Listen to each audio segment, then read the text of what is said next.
cases are part of our Army family as well. There are 4 people that work on my team. We're based at Fort Knox outside of Louisville. I think I told you early on. Mm-hmm. So this is what we do. You know, it's every week in a different place. We do offer some virtual briefings when it's better for family. But I think there's nothing like being face to face, you know, and being able to go over these details together. So this is all we do is notify the families and then travel to meet them.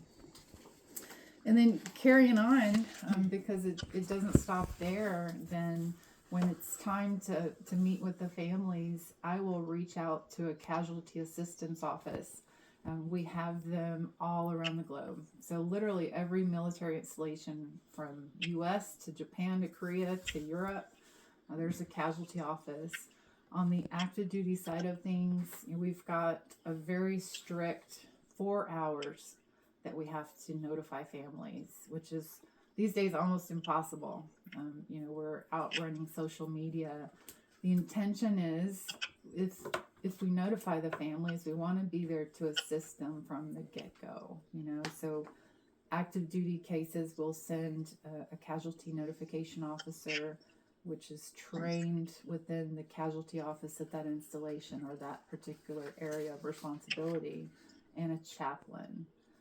For repatriation, it's a little bit different. They would have sent those teams out to the family, you know, after the conflict.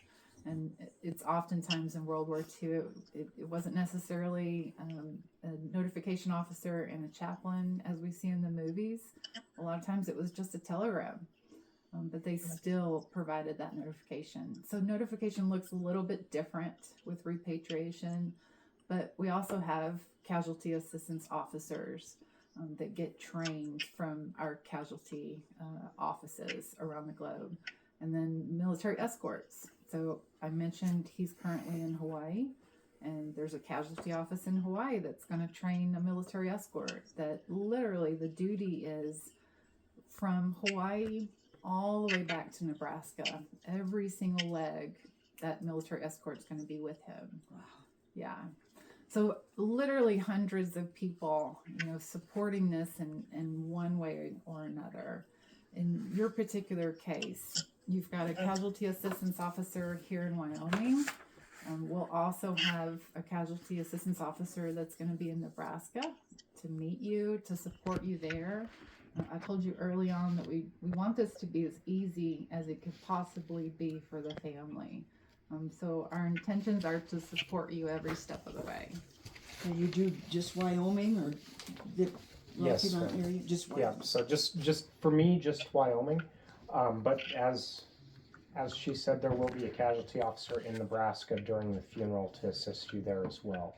So I'll be your entire family's casualty assistance officer. So you, as Erwin's primary next of kin, I'm assisting you. But if any of you have any questions after this meeting or prior to the funeral, anything like that, any Army-related questions you have, I'm going to give you my number at the end of this meeting, and please feel free to reach out to me anytime, any place. I'm here to help you in any way I can, to get any answers you might have of the Army. Okay. In most cases, the assistance officer, it's a voluntary extra duty. In Travis's case, this is his job. Wyoming has actually established permanent assistance officers. So you guys are quite lucky. He's very good at what he does. A lot of people definitely very interested to, you know, hear about how this went meeting with you today. So after I get back to the office, I'll get back to Kentucky, then I'll let everybody know how everything went. I think equally important that we talk about the scope of the unaccounted for. It's vast. You know, we've got over 81,000 still unaccounted for. If we're looking at past conflicts from World War II to Korea to Southeast Asia or Vietnam, 81,000. It's a lot. More than half of those are going to be part of our Army family. So the 4 people on my team, you know, receiving right now anywhere from 12 to 15 identifications a month. And we're busy in a great way. You know, this is really the best that it's ever gonna be. Science is just pushing things forward so quickly now, but we're busy. If we actually evaluate those that we believe could be identified out of the 81,000, it's drastically less. It's about 30,000. I still think it's a high number, and reachable. Mainly due to, in Southeast Asia, where the soil is very acidic, so the DNA is oftentimes no longer viable, or it's an area of the world that we have no access to, like North Korea, or Myanmar, Burma in World War II. So we're literally at the mercy of the government to return those remains to us. And typically, if those countries are not letting us in for our own search and recovery missions, then they're not very willing to turn over remains to us. North Korea, as an example, since the end of the conflict, there's just been 2 occasions that they've turned over remains to us. So that is hard to swallow. It's all about, with foreign countries, it's all about, the political tensions. And that's why as part of DPAA, it's very important for their leadership, who is based out of DC, to kind of fill that political role, traveling around the world, really, and in every location where they've got a search and recovery mission, to actually collaborate with the local governments. And keep those ties open. A lot of air and sea losses where we'll never be able to reach the remains. That is advancing, but it's advancing very slowly. I've worked on a case recently. It was a 10-member crew that was lost on the coast of Denmark. Let's say 200 meters deep. You think you're never gonna find remains at that level, but they did.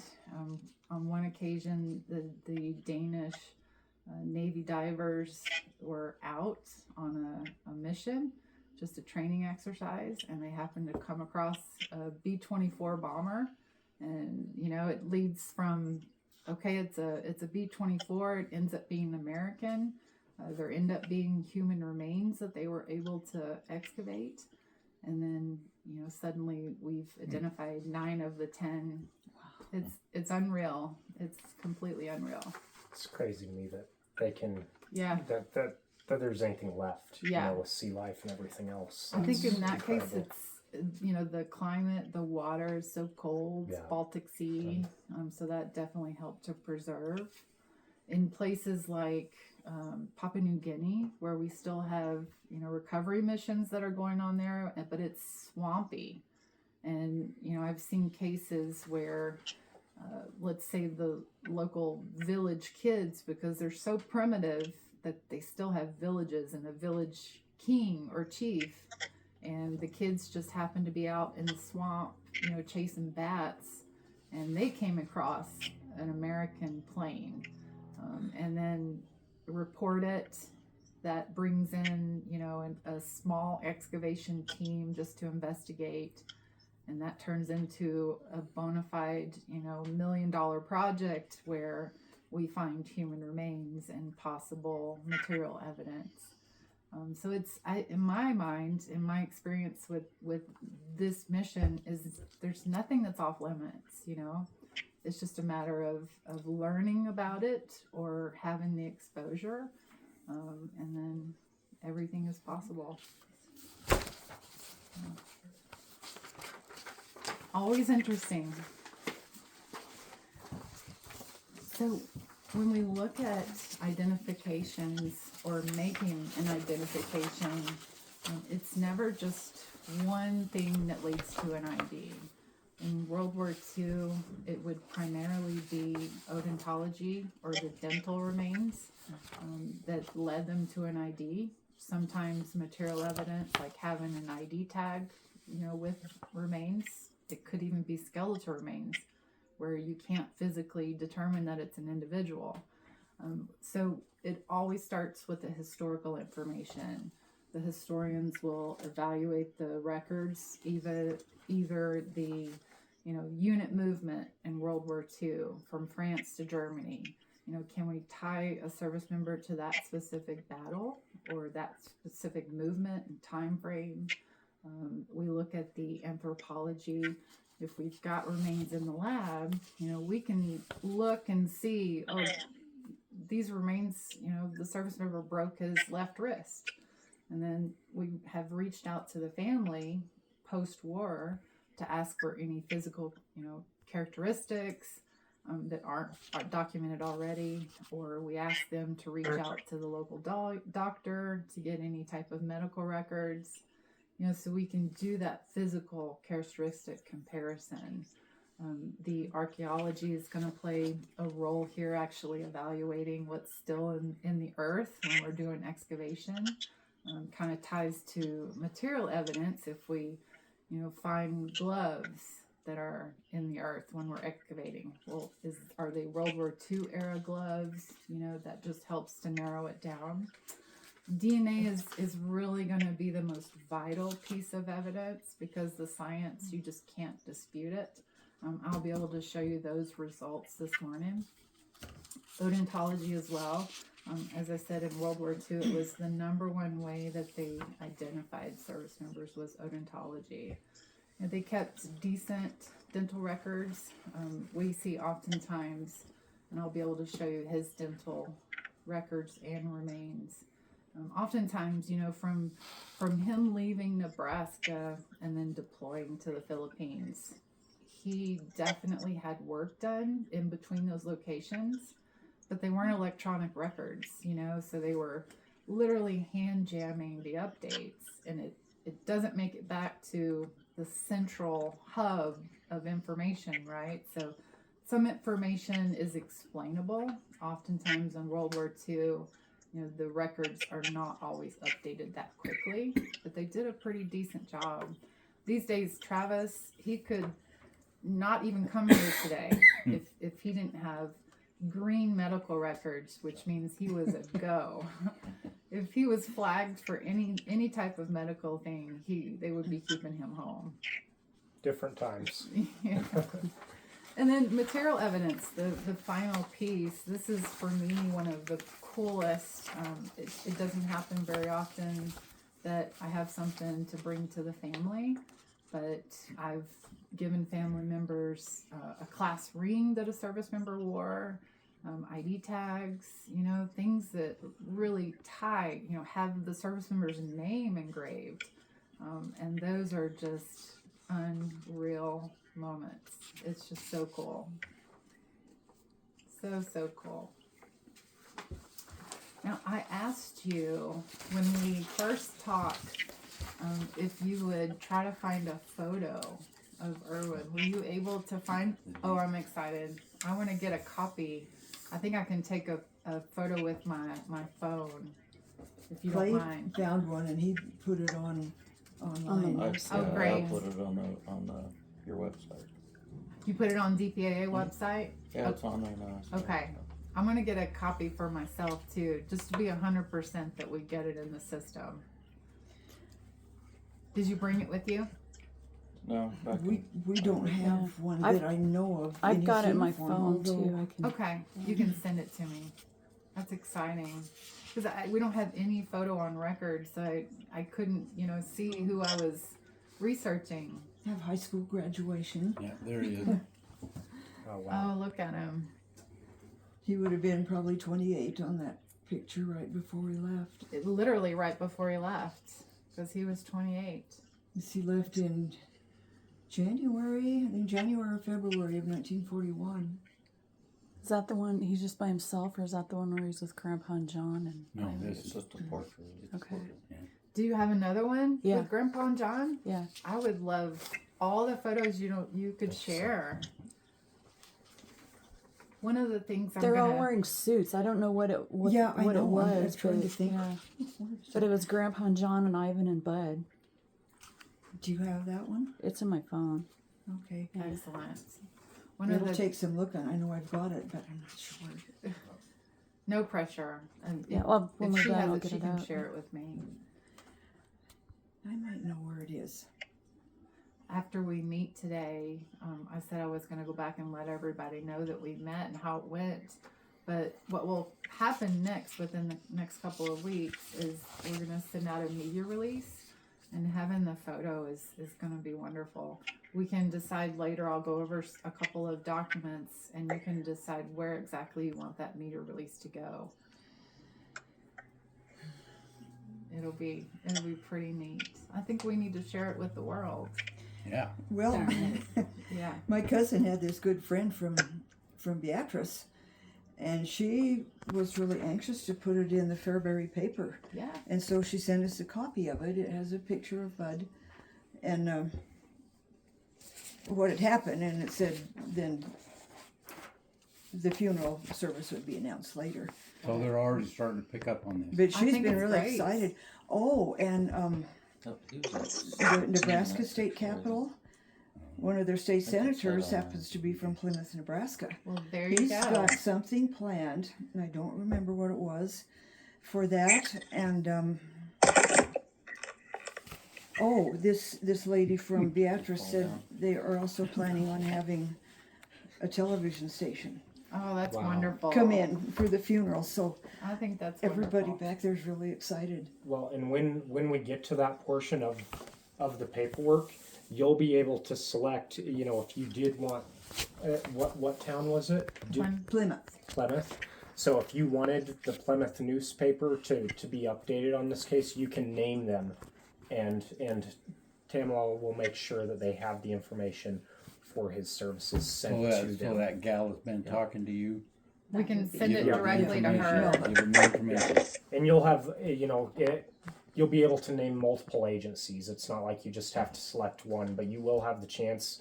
So if you wanted it to go out to the Plymouth newspaper, you could. If you wanted it to go out to, the Cody newspaper here in Cody with you all living here, you could. The more the merrier. Yeah, so it's totally up to you. And at the same time, if you don't want the whole world to know, you don't have to. It's 100% you and your family's choice. Sure. The Jill whole Now, world knows would you guys already. be, She said part of would you guys be in People in contact Yellowstone. with the Legion Post in Plymouth? So that's something They've been very involved. based on the local funeral home. They're going to be in contact with all those local entities, helping to actually plan the service on that Okay. end. So you folks don't do that. Typically what happens once the release goes out, so once it's official in Plymouth, everybody's seen it in the paper, and there's more information about his identification, then there's an 800 number that's included in that release. And we get calls from the American Legion, Sons of the American Revolution, Purple Heart Association, Rolling Thunder, literally every single veteran organization. They always want to play a role, and they reach Okay. out. According to her, sounds like they're getting excited back there. I think it's great. Let's share it. I think she said the Legion motorcycle group or Mhm. something are wanting Patriot to. Guard Riders, is that what? Okay. There's I don't know. there's It two. was a group of guys that from the Legion that ride motorcycles. Maybe they get together for this type of thing, but They will. She said they've never had anybody from World War II. This is all Isn't the Legion building there named after him? Shoot Is it really? Ewing Municipal Legion. And that little town of Plymouth is There's only maybe 500 people. Well, it's about the size of It's a very TV. It'll be big. That's pretty Very cool small. that the This'll Legion be Post is more- named Big after deal. him, though. More That's than a something. family event. There's like This will be a Him and community, a couple other guys which that I think died is in the war. wonderful. So it's Well, and like named the after senator all for- three of There them. were Wow. there were From three of Plymouth. them that left together, and He heard about that, and I don't know if they're the other planning two things, that and he was with when they everybody's left, everybody's if they excited. made it. I'm I can't excited remember if they made too. it I back can't or wait not, to but- see how it goes. Well, I don't get to travel to the interment, but I always hear about it. I get all the updates and follow it on social media. I'll be able to Google and get all the stories, and it's always so interesting. I'm excited that people are really paying attention. Like And- this man from Pennsylvania, he's so excited. I wouldn't be surprised to see him show up at the funeral. Good, good. He's looked for things and he knows somebody here, and then he'll write to them and they'll send him something or look for something. And he sent me a couple different envelopes of papers and all kinds of stuff. That's cool. That's special So for the that's- family. That's special when they do that. Usually on this page, I try to put together the significant dates for the service member to help the family kind of think about what would be a good date for interment. This is challenging because we're looking at a couple of January dates, and then his birthday was the 5th of July. I don't think we can make the 5th of July date work, unfortunately, because it's just not That's enough okay. time. But nonetheless, I feel pretty certain, let's say if you wanted to go forward within the next few weeks, that's all we need to have him military escort assigned and get him to Nebraska and work out the planning details. 3 weeks is all that we need. So it can go as quickly as you would like for it to go. So like between now and It'll be probably middle of July. yeah, No But- rush. No rush. Just talk amongst the family, and you've got a lot of people to consider. I'm going to go over here in a little bit the details as far as travel, so we'll get to that. And you don't have to make a decision today. So part of my role as your casualty officer is once we leave, if you as a family would like to talk and look at dates and call different people that may not be here at this meeting, if you give me a call 2-3 days, shoot, even next week, give me a call, let me know what day you've decided on, and I'll relay that and we can go forward from there. But that's not something that we have to walk away from today with it being decided. We can Absolutely take our time no pressure. to make sure that you're getting everything you want as the family, and that everybody that you want to be there can make it. So know that we can take our time with deciding that date. we have the name of a funeral home back Excellent. there too. So I'll get that from you in just a bit. Now, you probably know he enlisted on the 29th of January, 1941. I mean, 28 years old, going into, at that time it was a voluntary army. I was always curious, what was happening in Nebraska that he was pulled to join the service. I know your dad was in the Navy, and I believe it was the youngest brother was in the Navy as well. Yeah. Well, I think John was too. yeah, my dad and the There two was- younger brothers, John and Chuck, were all three in the Navy. Do you know I- what his profession was before he joined the service? What he did in Nebraska? Oh, you're talking about Bud? But Yeah. Did you say he was in the CCCs? Is that what he was doing? Yeah, he joined the CCCs, and I've got something from just recently. My cousin sent me. It was something about find a grave or something like that. And they Yeah. had several things on there. there's a that I'd lot never of heard stuff out before. there that, They like must when have you recently when you added posted that When picture I on the started researching, DPAA it wasn't website, there. it showed up on And Find I a should have Grave. had that out this morning. So- I don't think No of it. problem. No problem. But I think he did some mechanic work. He worked for a little garage there in Plymouth, and he was on the local basketball team, which I had never heard of before. And he ended up being, I don't know if you call it a coach, but for the softball